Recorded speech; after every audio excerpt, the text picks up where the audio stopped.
살다가 죽음이 꿈 같으나 오직 내 꿈은 참되리라.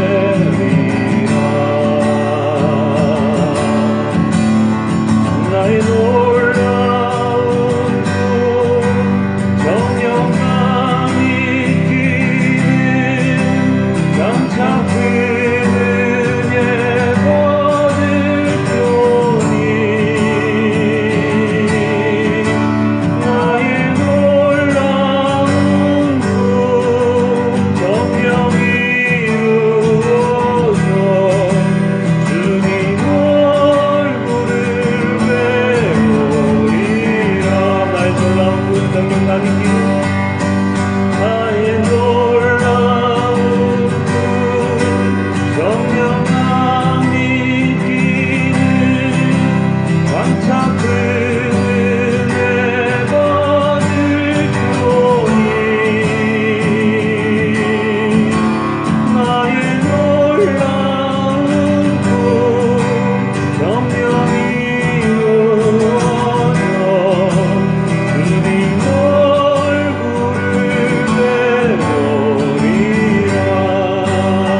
그곳에 있게 하소서. 그곳은 빛과 사랑이 언제나 넘치옵니다.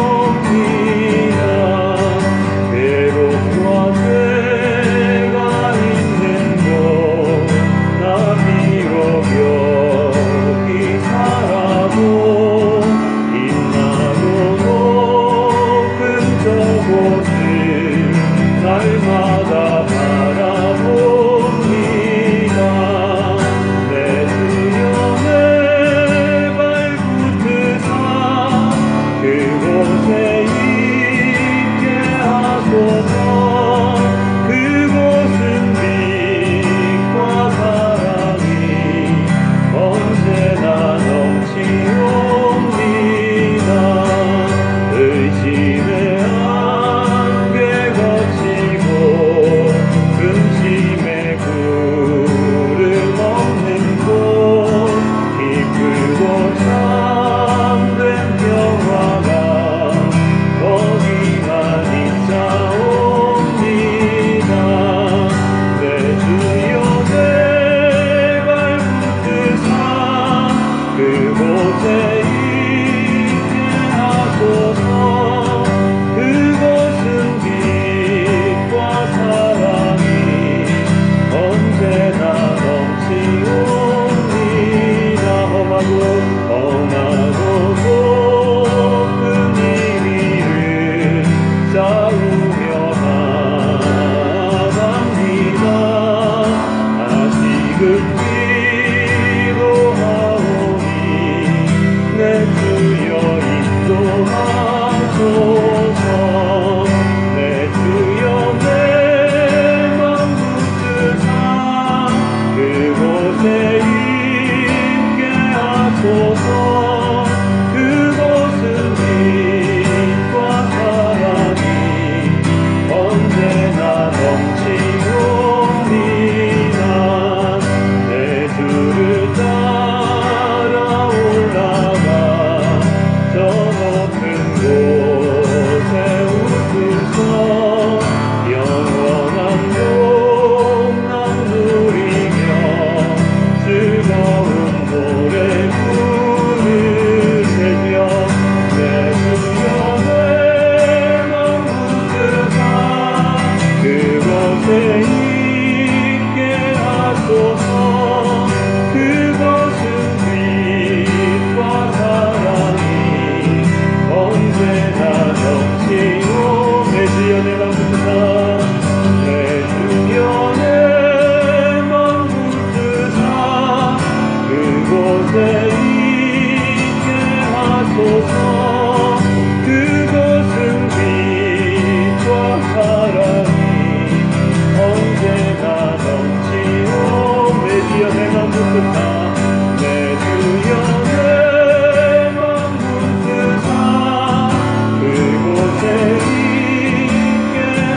하소서. 그것은 빛과 사랑이 언제나 넘치옵니다.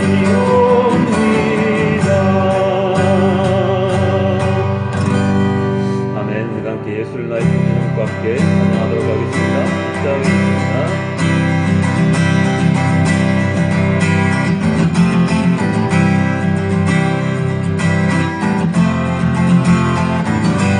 예수를 나의 구 삼고 예수를 나의 구주 삼고 성령과 피로써 거듭나니 이 세상에서 내 영혼이 하늘의 영광 누리도다.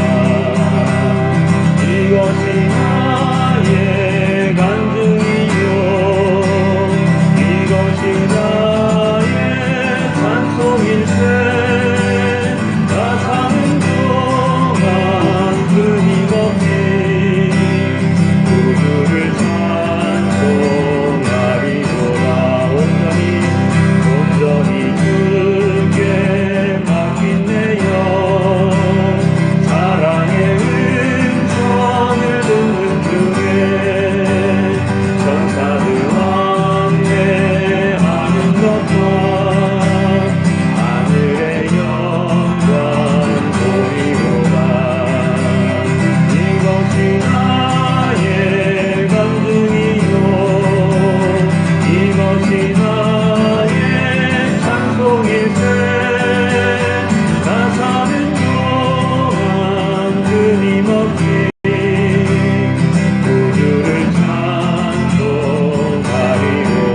주 안에 기쁨 주 안에 기쁨 누림으로 마음의 풍랑이 잔잔하니 세상과 나는 간 곳 없고 부족한 주만 보이도다.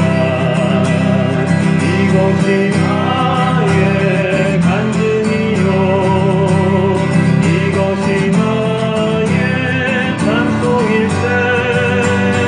나 사는 동안 끊임없이 구주를 찬송하리. 이것이 나의 간증이요 이것이 나의 찬송일세. 나 사는 동안 끊임없이 구주를 찬송하리. 이것이 나의 간증이요 이것이 나의 간증이요 이것이 나의 찬송일세. 나 사는 동안 끊임없이 구주를 찬송하리. 우리 함께 주님께 찬양하시는 모든 죄를 흘려주시고 참된 기도 용서의 기도. 자, 지난 한 주간 별일 없으셨습니까? 세상은 별일이 참 많았습니다. 그죠? 너무나도 많은 일이 일어났는데요. 나라에서 일어나는 많은 일들이 우리와 관계되지 않을 때가 참 많지만 지난 주간 일어난 많은 일들은 우리의 삶을 바꿀 만한 큰 일들이 많이 있었습니다. 사실 직접적인 체감을 할 수 있는 그런 일들은 아니지만 우리들의 마음을 아프게 하고 그리고 상심하게 만드는 일들이기 때문에 많은 사람들이 그렇게 분노하고 또 슬퍼하고 아파하는지도 모르겠습니다.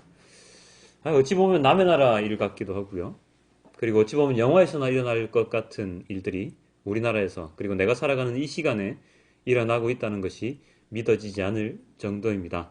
오늘 아침에 뉴스를 봤더니 그 사람이 들어왔다네요. 한국으로. 한국으로 들어와서 이제 모든 것을 밝힌다고 하는데요. 잘 모르겠습니다. 모든 게 밝혀질지는.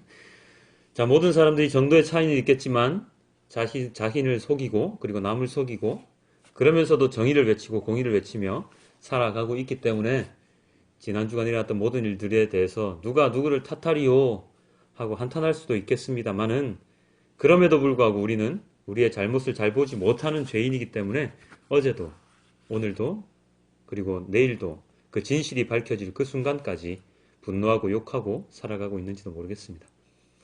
그 세상에서 일어나는 모든 일들, 이 일들의 뒤편에는 대부분 자본이나 재물이나 권력, 명예 이런 욕심들이 숨어 있겠지요. 사람이라면 취할 수밖에 없는 선망할 수밖에 없는 그 단어들, 재물, 권력, 명예, 이것들 때문에 최 씨도, 박 씨도, 김 씨도, 한 씨도, 정 씨도 그렇게 오늘날 이름이 오르내리는 것 아니겠습니까? 자, 어떤 사람은 빵 하나만 훔쳐도 잡혀서 감옥살이를 오랫동안 해야 하는가 하면 어떤 사람은 몇백억을 꿀꺽 삼켜도 잡혀가기는커녕 위대한 인물로 남아있을 수 있는 것이 바로 이 사회, 이 세상이니까 지금 일어나고 있는 이 일들이 어찌 보면 그들의 입장에서는 재수없이 걸렸네 할 수도 있는 그런 문제가 되어버리는 것이죠. 그러나 그렇지만 계속해서 거짓말만 늘어놓으며 자신들을 방어하는 그 모든 것이 얼마나 가겠습니까? 어찌되었건 세상은 어지럽고 불편하게 돌아가고 있습니다. 이런 세상을 바라보면서 우리는 그리스도인들은 또 어떠한 삶을 살아가라고 하나님께서 우리에게 말씀하시는지 그것에 대해서 우리는 알아보아야 할 것입니다. 자, 오늘 저희가 읽은 이 본문 데살로니가 후서이지요.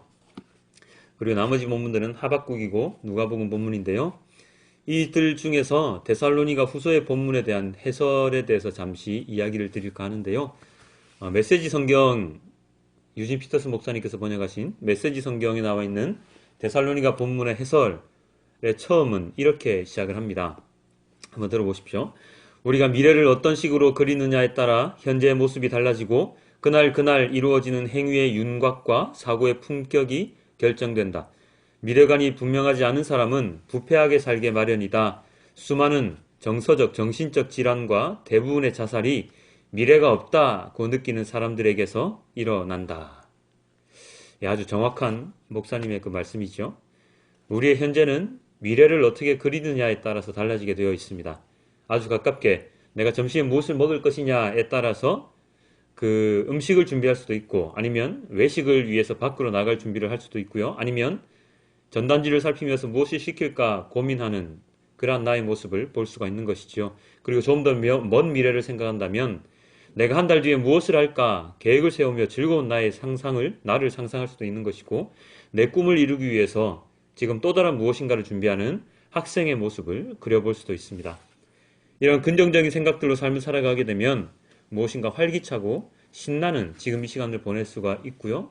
그리고 피터슨 목사님의 말씀처럼 미래관이 불분명하면 내가 살아 무엇하나 내 미래는 없어 하는 부정적인 생각을 하게 됩니다. 그렇게 되면 세상 사람들이 원하지 않는 선택을 하게 되는 많은 사람들의 모습도 또한 볼 수가 있는 것이지요. 그래서 우리는 미래, 나의 나중을 어떻게 설계하느냐에 따라서 내가 무엇을 바라보느냐에 따라서 우리의 현재가 달라질 수가 있고 그리고 미래 또한 달라질 수가 있는 것입니다. 그렇다면 우리 그리스도인들은 어떤 삶을 살아가야 하겠습니까? 계속해서 메시지 성경의 해설을 보면 이렇게 되어 있습니다. 기독교 신앙의 특징은 언제나 강력하고 분명한 미래관이었다. 그 미래관의 가장 구체적인 특징은 그리스도께서 다시 오신다는 믿음이다. 예수를 따르는 사람들은 그분께서 승천하신 날부터 그분의 오심을 기다리며 살았다. 예수께서는 자신을 따르는 이들에게 다시 오시겠다고 말씀하셨다. 그리고 그들은 다시 오시겠다는 그분의 약속을 믿었다. 자, 무엇이라고 목사님은 이야기하고 있습니까? 그리스도인은 언제나 강력하고 분명한 미래관이 있다 라고 말씀하고 있지요. 그것이 무엇이라고 말씀하셨지요? 그것은 바로 그리스도께서 다시 오신다는 그 믿음. 예수님의 승천을 목격한 자들은 언제나 예수님의 재림을 기다리며 살아가는 그런 믿음을 가졌습니다. 직접적으로 오시겠다고 말씀을 하셨기 때문에 그들은 그 믿음을 붙잡고 살아갔지요. 그리고 그 말씀은 그 당시뿐만 아니라 오늘날에도 통용되어서 오늘날 믿음을 가지고 살아가는 모든 이들은 예수님의 재림 그리고 하나님 나라에서 삶을 기대하고 고대하며 살아가고 있습니다. 완벽하고 강력한 미래에 대한 생각, 미래관이죠. 그리스도인들에게 만일 이러한 미래관이 없다면 성경책은 그냥 한낱 삶의 지침서 내지는 경건서적에 불과할 것이고 우리가 드리는 기도는 공연불에 그칠 수밖에 없게 됩니다. 그러나 예수님의 재림이라는 확신한 믿음을 가진 그리스도인들은 성경은 하나님 말씀이며 기도는 하나님과 함께 교제하는 소통의 장이 될 수 있는 것이죠. 오늘 본문 가운데 누가복음 본문은 많은 분들이 알고 있는 본문인데요.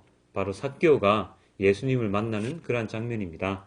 우리 성경책 누가복음 19장을 한번 펼쳐보시면서 저와 함께 보시면서 말씀을 계속 이어가도록 하겠습니다. 누가복음 19장입니다.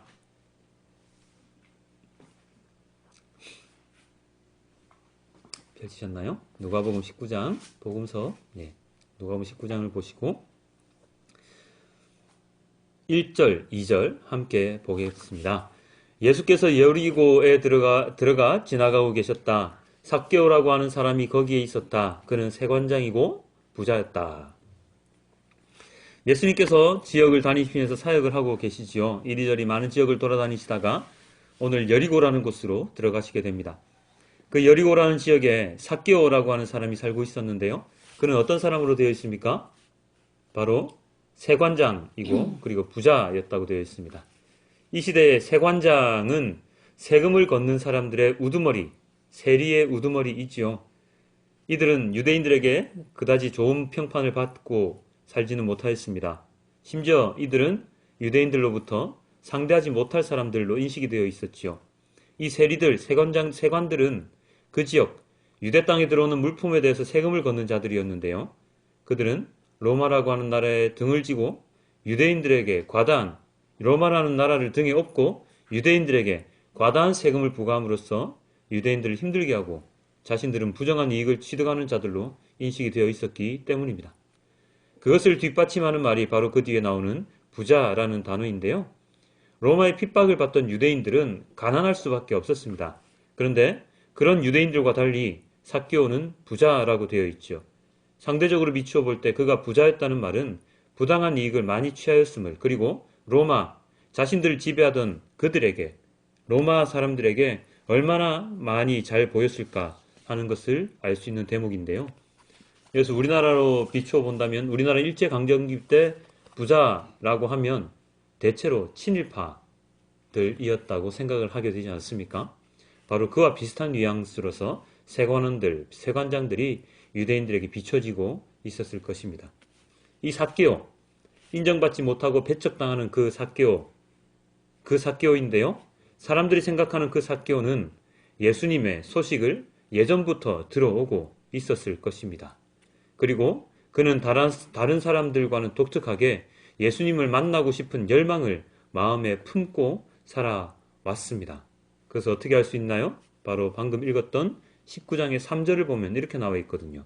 삭개오는 예수가 어떤 사람인지를 보려고 했었으나 무리에 가려서 예수를 볼 수는 없었다. 그가 키가 작기 때문이었다. 삭개오는 예수가 어떤 사람인지를 보려고 무엇했다고요? 애썼다고 되어 있습니다. 이 애썼다는 것이 단순한 호기심이었는지 아니면 예수님을 정말로 마음속에 품고 있는 열망, 갈망이었는지 정확하게 짚어낼 수는 없지만 어찌되었든 간에 그는 예수님을 보기 위해서 무던히 애를 썼다는 것을 알 수 있습니다.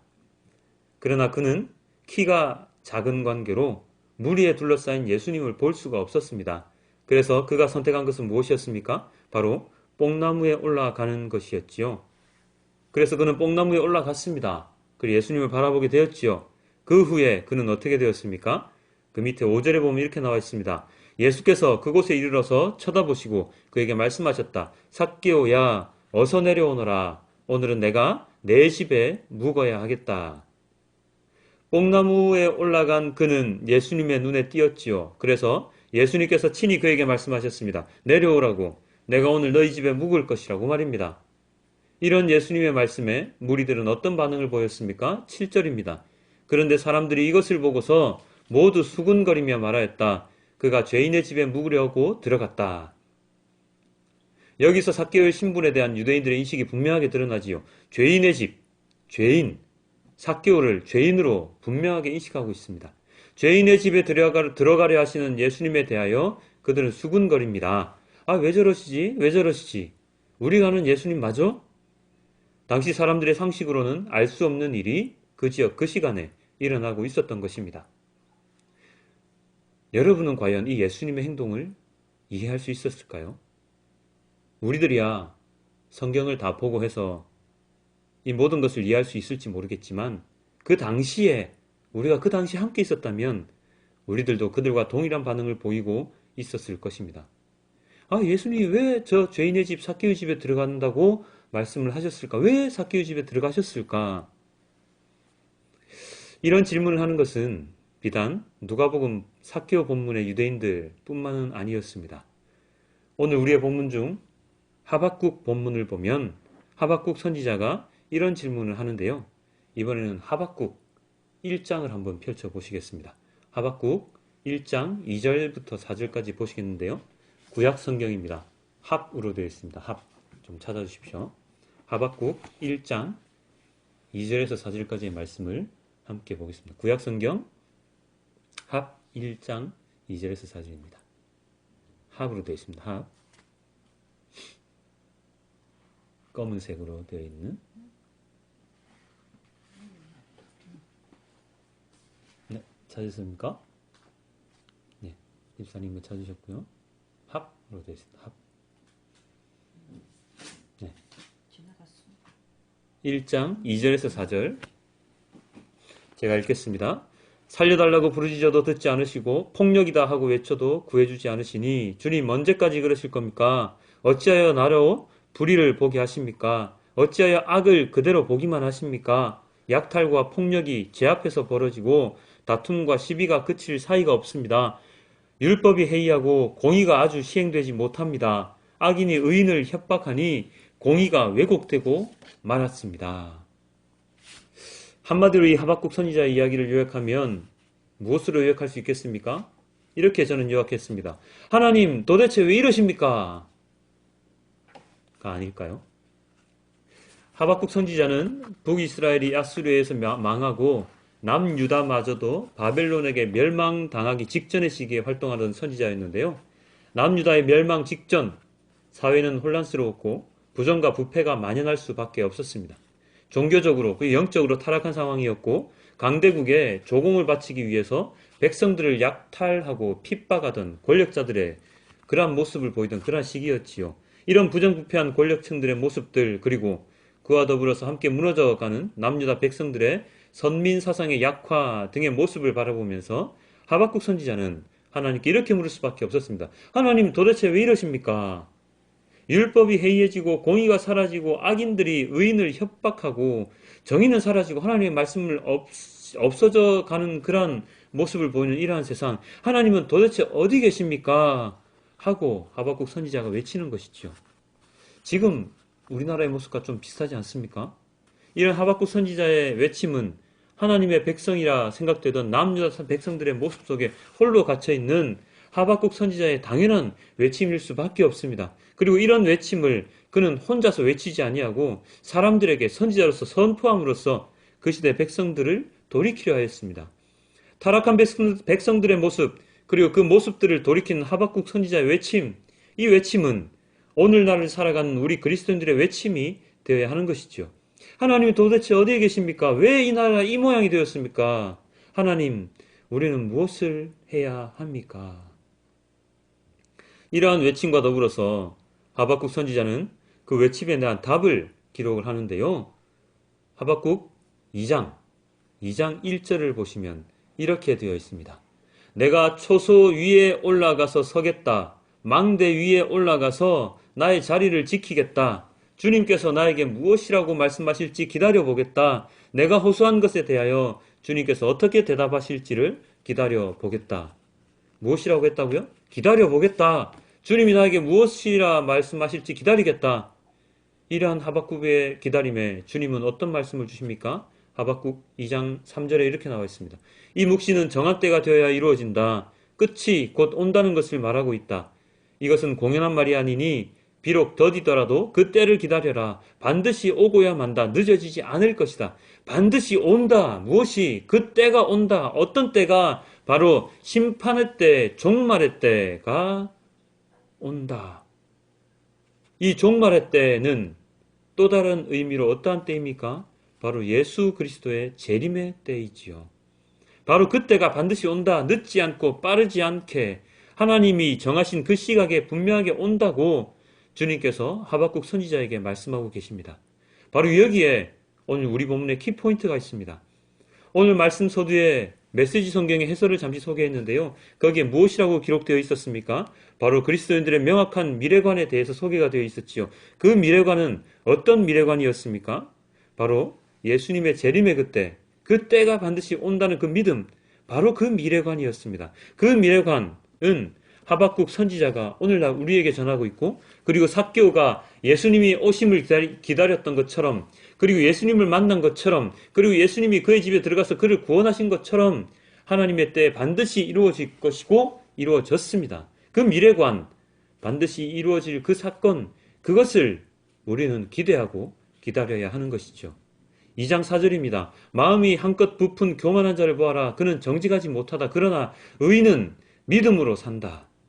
교만한 자들은 예수님의 재림의 때를 기다리지 않습니다. 소망하지 않습니다. 그들은 예수님을, 하나님을 알지 못하지요. 북이스라엘 사람들이, 남유다 사람들이 멸망할 수밖에 없었던 이유는 바로 하나님을 믿는 삶을 포기했기 때문입니다. 우상을 섬기고 강대국을 의지했기 때문입니다. 그리스도가 오실 것이라는, 메시아가 오실 것이라는 그 소망을 잃어버렸기 때문입니다. 그리고 오늘날 살아가는 많은 사람들 또한 마찬가지로 하나님을 믿지 않으며 예수님의 십자가를 믿지 않는 삶을 살아가기 때문에 그 때를 알지 못하고 미래에 대한 올바른 관점을 가지지 못하고 살아갈 수밖에 없게 되었습니다.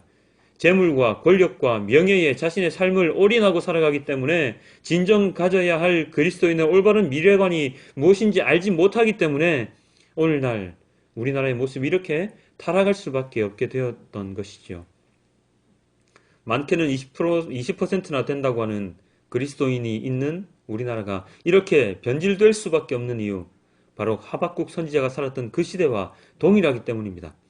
선민임을 자처하던 유대인들이 우상을 섬기고 하나님을 버렸기 때문에 하나님의 심판을 받을 수밖에 없었지요. 마찬가지로 오늘날 그리스도인이라고 자처하는 많은 자들이 하나님을 믿는 것이 아니라 교회를 통해서 자신의 사리사욕을 채우는데 급급하고 있기 때문에 세상의 빛과 소금으로서 이 세상을 온전하게 만들어야 하는 그 그리스도인의 사명을 저버리는 삶을 살아가고 있기 때문에 수많은 그리스도인들이 사는 이곳이 이렇게 타락할 수밖에 없게 되었습니다. 그렇기 때문에 우리는 무엇을 해야 합니까? 우리 그리스도인들은 어떤 삶을 살아야 합니까? 바로 하박국 선지자처럼 이 세상에 외쳐야 합니다. 하나님을 바라보라고, 하나님의 공의를 실현하라고, 하나님의 말씀을 듣고 그에 순종하는 삶을 살아가라고 외쳐야 하는 것입니다. 교회에 모여서 찬양하고 기도하고 예배드리는 것에서 그치는 것이 아니라 잘못된 모든 것에 대해서 고칠 것을, 변화될 것을, 회개할 것을 외쳐야 하는 것이지요. 핍박하는 모든 대상들에 대해서 잘못되었다고 알리고 그들이 회개할 수 있는 기회를 가질 수 있도록 해야 합니다. 물론 나부터 먼저 회개하고 하나님께로 나아가야 하면 물론이지요. 그렇게 세상에 하나님의 말씀을 전할 때, 그때 언제요? 심판의 때. 언제요? 예수님의 재림의 그때를 믿으며 희망을 가지고 소망을 가지고 좌절하지 않고 자신의 생명을 버리지 않고 살아가는 우리 모두의 모습을 만들 수 있을 것입니다. 사람들로부터 죄인 취급을 받으며 살아갈 수밖에 없었던 삭개오조차도 예수님께서는 구원해 주셨습니다. 만일 그가 그 시간 뽕나무에 올라가지 않았다면, 아니 예수님을 보겠다는 마음을 가지지 않았다면 그는 그냥 그런 삶을 살다가 죽었을지 모릅니다. 그러나 그는 들었습니다. 예수님에 대해 들었고 희망을 가졌고 그분을 보기 위해서 뽕나무 위로 올라가는 수고를 마다하지 않았습니다. 마찬가지로 하박국 선지자도 어지러운 세상을 바라보면서 한탄하는 것으로 그치지 않고 하나님께 불평 불만을 늘어놓는 것으로 그치지 않고 기다림으로 하나님의 오심, 하나님의 말씀이 성취될 것이라는 것을 믿음으로 그는 사람들에게 주님의 말씀을 선포하는 자신의 사명을 온전히 감당할 수 있었습니다. 그것이 중요합니다. 세상과 동떨어져서 살아가지 아니하고 오직 주님만 바라보며 살아간다고 하면서 잘못된 믿음으로 미래관으로 살아가지 아니하고 세상에 주님의 말씀을, 사랑을 선포할 수 있는 온전한 사명자로서 살아가는 것이 그리스도인임을 잊지 않고 기다리는, 믿음을 가지고 기다리는 자가 되는 것이 중요합니다. 바울 사도는 데살로니가 본문을 통해서 이렇게 이야기하고 있습니다. 그러므로 우리가 언제나 여러분을 위하여 기도합니다. 그것은 우리 하나님께서 여러분을 그의 부르심에 합당한 사람이 되게 해주시며 또 그의 능력으로 모든 선한 뜻과 믿음의 행위를 완성해 주시기를 비는 것입니다. 바울과 사람들이 기도하는 것은 바로 주님의 부르심에 합당한 사람이 되게 하기 위함입니다. 주님의 사명을 온전히 감당할 수 있는 사람이 되기 위함입니다. 그들이 부자가 되고 명예로운 자리에 오르고 권력을 가짐으로써 자신들에게 이익이 되는 사람이 되게 하는 기도가 아니라 오직 주님의 부르심에 합당한 자가 되어서 선함과 믿음의 행위를 완성할 수 있도록 하는 자가 되는 것을 바울은 기도하였습니다. 우리들의 기도 또한 바울의 기도와 동일한 기도가 되어야 할 것입니다. 하나님의 뜻이 온전히 성취될 수 있도록 하는 모든 그리스도인들이 사명자로서의 삶을 온전히 살아갈 수 있도록 주님께 기도하여야 합니다. 어지러운 세상 가운데 우리가 무엇을 해야 할지 모르며 살아갑니다. 과연 나는 무엇을 지금 하여야 하는가? 왜 이토록 하나님은 우리들을 그냥 내버려 두시는가 하며 한탄하고 있는 것이 아니라 주님의 뜻이 온전히 이 땅에 이루어질 수 있도록 부정하고 부패한 권력이 온전히 심판받아서 주님의 공의가 이 나라 이 땅에 세워질 수 있도록 그러한 사역에 동참하는 모든 그리스도인들이 될 수 있도록 우리의 몸과 마음을 모아야 하는 것이죠. 그렇게 이 땅에 선이 실현되고 믿음이 세워지길 기도하여야 합니다.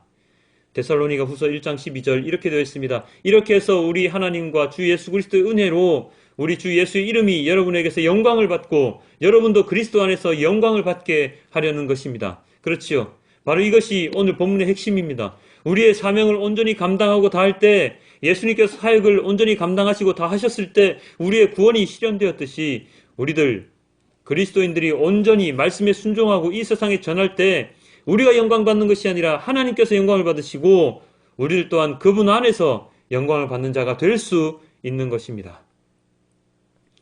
사랑하는 성도 여러분, 이번 한 주간 나의 미래관은 어떠한 미래관인지를 생각해 보는 시간을 가지도록 합시다.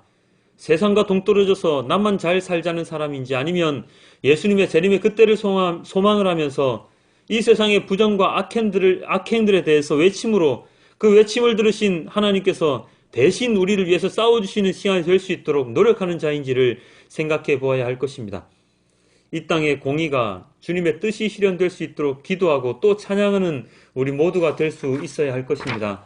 나만을 위한 신앙을 가진 사람이 아니라 하나님의 나라가 이 땅에 실현될 수 있는 그런 기도가 될 수 있도록 우리 모두 다 함께 기도하고 찬양하여야 할 것입니다. 나만의 신앙이 아니라 이 땅 가운데 있는 모든 사람들이 주님을 바라보며 살아갈 수 있는 그러한 신앙인이 될 수 있도록 우리는 기도하여야 할 것입니다. 썩어서 무너지는 저 권력층들을 바라보며 하나님께서 이 땅을 위하여 모든 것을 온전히 실현해 주실 것을 기도하는 그러한 기도자가 되어야 할 것입니다. 우리 다 함께 주가 보이신 생명의 길, 우리 다 함께 찬양하도록 하겠습니다. 주가 보이신 생명의 길, 그 길을 나 또한 주님과 함께 나아가기라 하나님 아버지께 기도하며 우리 오늘의 말씀을 기억하도록 하겠습니다. 함께 찬양하도록 하겠습니다. 주가 보이신 생명의 길, 나 주님과 함께 사랑을 드리며 주님 앞에 나아가리. 나의 의로움이 되신 주 이름 예수, 나의 길이 되신 이름 예수.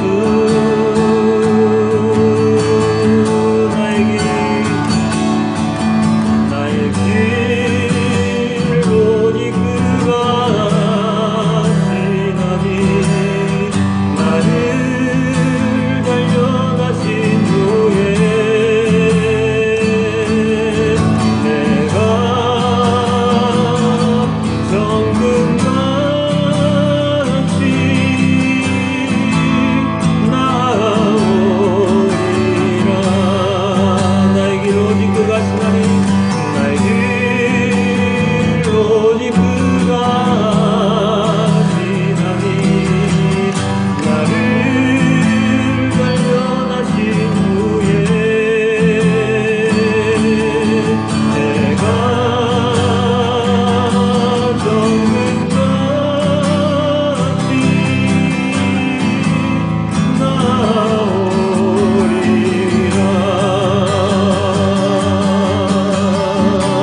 저희들의 미래가 하나님 아버지 예수님께서 가져오신다는 그 재림의 때를